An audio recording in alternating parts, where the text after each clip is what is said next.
Hey guys, tonight we're going to be trying some Basil Hayden Toast and Toast! and letting you know our thoughts.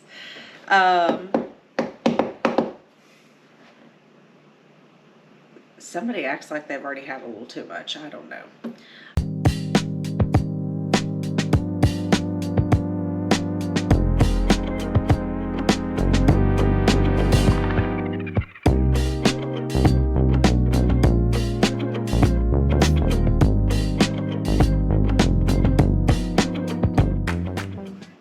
Welcome to the Everyday Pour. I'm Brandy. And I'm David. And tonight we're doing Basil Hayden Toast. I'm not excited about this one. But it has wonderful initials. You have to BH. BH. Yes. That works well. Basil Hayden Toast is from Jim Beam Distillery. It's 63% corn, 27% rice, brown rice, and what's that leave? 10% malted barley on the mash bill. So it's a unique mash bill in that there is no rye, and it substitutes the rice for that. And it's then it gets a finishing toast, hence the name Toast. Yeah. So it's 80 proof. Very low for David. It is. This is a good, if you've never had bourbon, if you don't know if you like bourbon. The introductory bourbon. I'm a cocktail kind of person bourbon, not really a drink it neat kind of bourbon person. That's kind of how we found this. It's how it was introduced to us. We were at the bar at Jim Beam. I think it was okay. It's all right. We were at the bar at Jim Beam, and I was actually going to try some of their ready-to-drink products, and the bartender's like, no, just don't. He's like, just save your money. I was a little skittish at first. It was my first, I guess, real tasting that we did when we went anywhere. It was the first stop we made back in July when we did the... And anyway, so I told him, I'm more of like a mixed drink and old-fashioned kind of girl. That's why I was going to try their ready-to-drink old-fashioned. And after talking to me and knowing the kind of things I like, this was one of his suggestions for something for me to try. And it hit. And realistically, this was... I never could get you to drink bourbon. It was always mixing your whiskey with something. Crown and Coke, Jack and Coke, maybe an old-fashioned. Yeah, White Russian, those kind of things. These were... That trip really... I don't know. It seems like it kind of opened your eyes to the wonders of the magic brown water. He's something tonight. Something. Don't know what, but something. It smells like bourbon. I'll give it that. I mean, it's caramel. There's some sweetness. Yeah, that's kind of what I was going to say. Sweetness like caramel. Vanilla. Maybe a little fruitiness. I'm rushing ahead of you. Yeah. You're in a hurry to get rid of this stuff. I'm in a hurry to get rid of that. Be you. No. On the palate, I get a little oakiness, not bad oakiness, but a little oakiness, and some spicy cinnamon. And even though it's a low proof, I took a little bit bigger sip than I usually do for my initial sip, and I can still get a little bit of hug from that, even though it's such a low 80 proof bourbon. I guess I'm a lightweight. I don't know. But you do so well with some other stuff.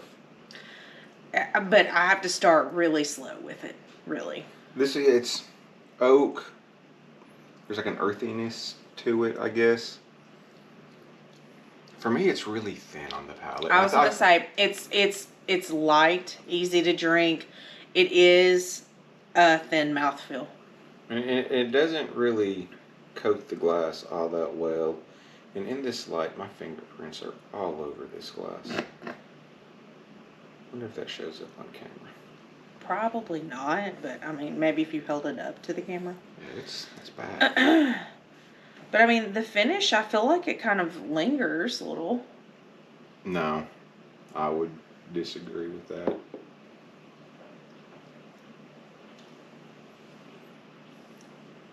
I still have like a little bit of warmth after. It's not, and the oaky. It's not an in your face kind of thing, but This isn't bad bourbon, but this is never going to be at the top of his choice list. Yeah, I would probably just drink water before I paid for this out in public. And that, well, and so that's to say though, this bottle retails between $50 and $60. I was gonna say we've seen a big range for it, and I think we managed to find it at like the lower end of the range. We got it under $50. We picked this up at a Total Wine in the Louisville area. Here in our area. I mean, I've seen it above 60. I want to say at some. But I don't think I've seen it below 57 or 58. Oh. And I do have to say, it's not something. If you'd have to pay that much for it, I mean, I'd probably just gravitate toward a Buffalo Trace that's gonna be 30 cheaper. something bucks. Yeah. I mean, I liked it well enough to buy it. I give it a thumbs up, but that price point, like I don't know if that I'm gonna be like running out to immediately replace it when it's gone. Basil Hayden Toast. But it's pretty. It is a pretty bottle. Pretty. I love that. It looks nice on the shelf. Like, does this come off? It's almost like a belt. bracelet.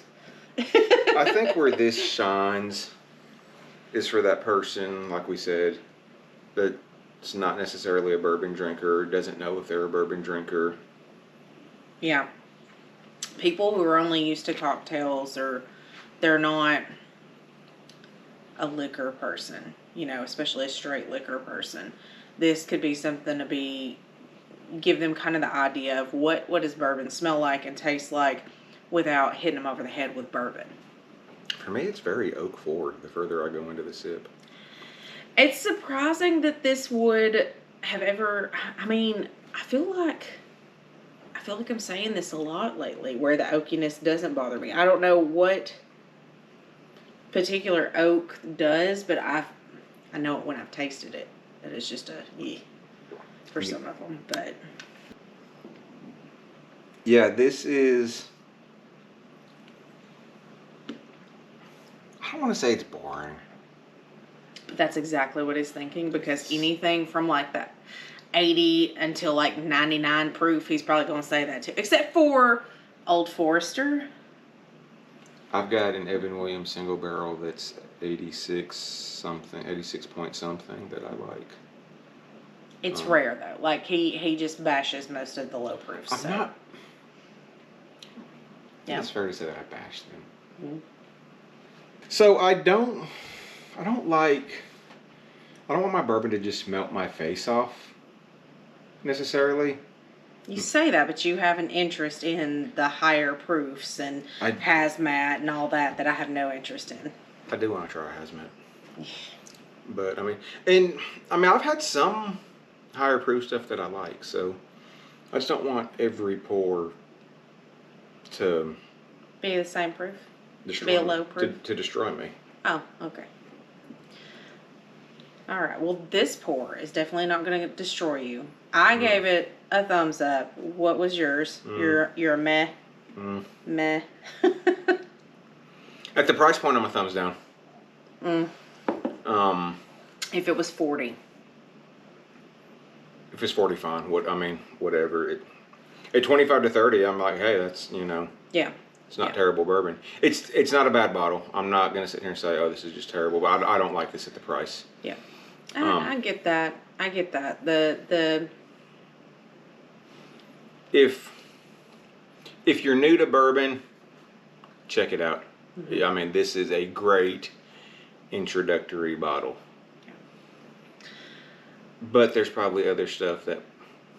Let us know what you think. What are great introductory bottles that you would recommend to people? Something maybe lower proof, something to ease them into it. what's your go-to for that? As always, like, subscribe, share. Do all the things. And until next time, y'all. Cheers.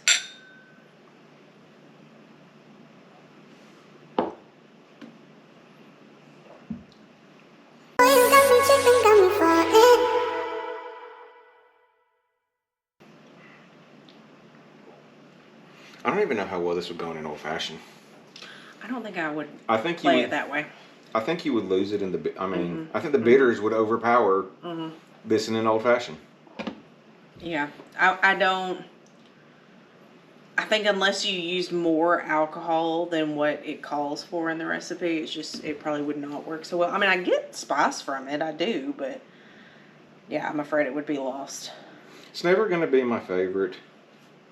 At $30, I'd keep a bottle on my shelf all the time. But I don't know if I can justify it at 50 to 60. It is what it is.